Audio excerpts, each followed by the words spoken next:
नमस्कार दोस्तों, आप देख रहे हैं डेली सीए हिंदी इंग्लिश और आज के वीडियो में हम पढ़ेंगे 28 जनवरी 2026 के महत्वपूर्ण करंट अफेयर्स। तो चलिए शुरू करते हैं आज के सबसे पहले और शायद सबसे प्रासंगिक विषय से, महत्वपूर्ण दिवस। जी, आज 28 जनवरी है और आज मनाया जाता है डेटा गोपनीयता दिवस, जिसे डेटा प्राइवेसी डे भी कहते हैं। हाँ, या फिर डेटा प्रोटेक्शन डे। आजकल ये विषय हर किसी की जिंदगी से जुड़ा हुआ है। बिल्कुल, इसका जो संबंध है वो काउंसिल ऑफ यूरोप की कन्वेंशन 108 से है। तो ये क्या है? देखिए, ये डेटा सुरक्षा पर दुनिया की पहली कानूनी संधि थी। तो इसका जो उद्देश्य है वो दोहरा है। एक तो पर्सनल डेटा प्रोटेक्शन, यानी व्यक्तिगत डेटा की सुरक्षा, और दूसरा है डिजिटल अवेयरनेस, यानी डिजिटल जागरूकता को बढ़ावा देना। सही कहा। चलिए अब इतिहास के पन्नों को पलटते हैं। आज दो महान हस्तियों की जयंती भी है। जी हाँ, सबसे पहले लाला लाजपत राय जी की जयंती, जिन्हें पंजाब केसरी के नाम से जाना जाता है। हाँ, और वो लाल बाल पाल की जो प्रसिद्ध तिकड़ी थी उसके एक प्रमुख नेता थे। और साइमन कमीशन विरोध आंदोलन से उनका जुड़ाव तो हम सब जानते हैं। बिल्कुल। और आज ही फील्ड मार्शल के.एम. करियप्पा की भी जयंती है, जो स्वतंत्र भारत के पहले कमांडर इन चीफ थे। जी, और बाद में उन्हें फील्ड मार्शल का पद भी मिला। उन्होंने ही हमारी सेना को एक भारतीय पहचान दी। अब आते हैं देश के सर्वोच्च नागरिक सम्मानों पर। पद्म पुरस्कार 2026, हाँ, इस साल कुल 131 पुरस्कार दिए गए हैं। 131। और इसका वर्गीकरण अगर देखें तो इसमें 5 पद्म विभूषण है, 5 पद्म विभूषण, 13 पद्म भूषण और 113 पद्मश्री सम्मान है।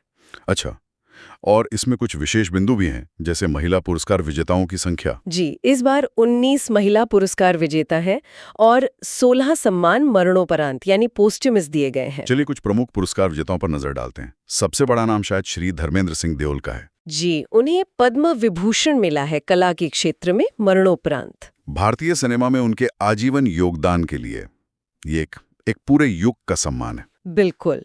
और कला के क्षेत्र से ही एक और बड़ा नाम है अलका याग्निक जी, उन्हें पद्म भूषण मिला है। हाँ, उनके लोकप्रिय पार्श्व गायन और फिल्म संगीत में जो उनका योगदान रहा है उसके लिए। अब कला से चलते हैं खेल के मैदान की तरफ। यहाँ भी कुछ बड़े नाम हैं। जी, सबसे पहले रोहित शर्मा, जिन्हें पद्मश्री मिला है। क्रिकेट में उनकी कप्तानी और अंतर्राष्ट्रीय उपलब्धियों के लिए ये तो बनता था। बिल्कुल। और महिला क्रिकेट से भी एक बड़ा नाम है हरमनप्रीत कौर। उन्हें भी पद्मश्री मिला है भारतीय महिला क्रिकेट में उनके प्रदर्शन के लिए। और हॉकी से सविता पुनिया का नाम भी है। भारतीय महिला हॉकी की दीवार गोलकीपर के रूप में उनका योगदान वाकई बहुत बड़ा है। सही कहा। चलिए अब राज्यों और अंतर्राष्ट्रीय समाचारों पर एक नजर डालते हैं। सबसे पहले पंजाब सरकार ने मुख्यमंत्री सेहत योजना यानी MMSY शुरू की है। ये योजना क्या है? ये प्रति परिवार 10 लाख रुपए प्रति वर्ष तक की एक कैशलेस स्वास्थ्य योजना है। 10 लाख रुपए?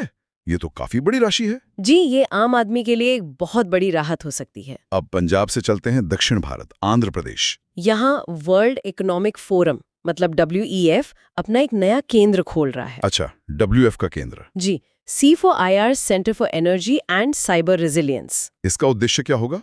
इसका फोकस होगा ऊर्जा संक्रमण, साइबर रेजिलियंस और उन्नत तकनीक पर काम करना, मतलब भविष्य की तैयारी। भविष्य की बात हो रही है तो तेलंगाना का जिक्र भी जरूरी है। हाँ, हैदराबाद में विंग्स इंडिया 2026 का आयोजन हो रहा है। ये एक सिविल एविएशन एक्सपो है। जी, और इसका मुख्य फोकस एयर सप्लाई चेन और MRO पर है। MRO मतलब मेंटेनेंस, रिपेयर एंड ओवरहॉल। अब जरा संस्कृति की बात कर लें। कोलकाता पुस्तक मेला, ये 49वां अंतर्राष्ट्रीय कोलकाता पुस्तक मेला है। और इस बार फोकल देश कौन है? इस बार फोकल देश है अर्जेंटीना। अच्छा, अर्जेंटीना। फुटबॉल के अलावा उनके साहित्य को जानने का एक अच्छा मौका। बिल्कुल। और एक छोटा सा अपडेट अंतर्राष्ट्रीय क्रिकेट से भी है। ICC T20 वर्ल्ड कप 2026 से जुड़ा हुआ। जी, ICC men's T20 world cup 2026 में स्कॉटलैंड ने बांग्लादेश की जगह ले ली है। ठीक है, अब आते हैं एक बहुत ही महत्वपूर्ण विषय पर, रक्षा और सुरक्षा। CDS जनरल अनिल चौहान ने military quantum mission policy framework जारी किया है। क्वांटम मिशन, ये सुनने में ही बहुत भविष्यवादी लगता है भी। इसके 4 प्रमुख स्तंभ हैं: quantum communication, computing, sensing and materials. एक तरह से ये भविष्य की सेना का ब्लूप्रिंट है। ये तो हुई भविष्य की तैयारी। वर्तमान की चुनौतियों से निपटने के लिए भी ऑपरेशन चल रहे हैं। जी, झारखंड के सारंडा में ऑपरेशन मेगा गुरु चल रहा है। ये एक माओवादी विरोधी अभियान है। हाँ, एंटी माओइस्ट ऑप।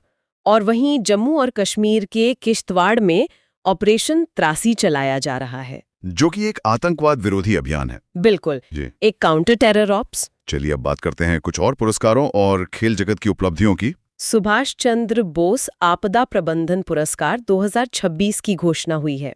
इसमें व्यक्तिगत और संस्थागत दोनों श्रेणियों में पुरस्कार दिए जाते हैं। जी, व्यक्तिगत श्रेणी में ये पुरस्कार लेफ्टिनेंट कर्नल सीता अशोक शेल्के को मिला है। उन्होंने केरल के वायनाड में बाढ़ और भूस्खलन के दौरान बचाव कार्यों का नेतृत्व किया था। हाँ, उनका काम वाकई असाधारण था। और संस्थागत श्रेणी में? संस्थागत श्रेणी में ये पुरस्कार Sikkim state disaster management authority यानी SSDMA को मिला है। अच्छा, अब खेल की एक और बड़ी खबर। PV सिंधु ने एक बहुत बड़ा मुकाम हासिल किया है। उन्होंने इंडोनेशिया मास्टर्स में अपनी 500वीं करियर जीत पूरी की है, जिसने एक वैश्विक रैंकिंग में जगह बनाई है। ये टाइम्स हायर एजुकेशन की सब्जेक्ट रैंकिंग्स 2026 की रिपोर्ट है। जी, और कंप्यूटर साइंस विषय में IISc को दुनिया में 96वां स्थान मिला है। टॉप 100 में? ये तो बहुत बड़ी बात है। और बड़ी बात ये भी है कि इस विषय में टॉप 100 में वो एकमात्र भारतीय संस्थान है। वाह, ये सच में गर्व की बात है। अब संस्कृति से जुड़ी एक खबर, 25वां भारत रंग महोत्सव।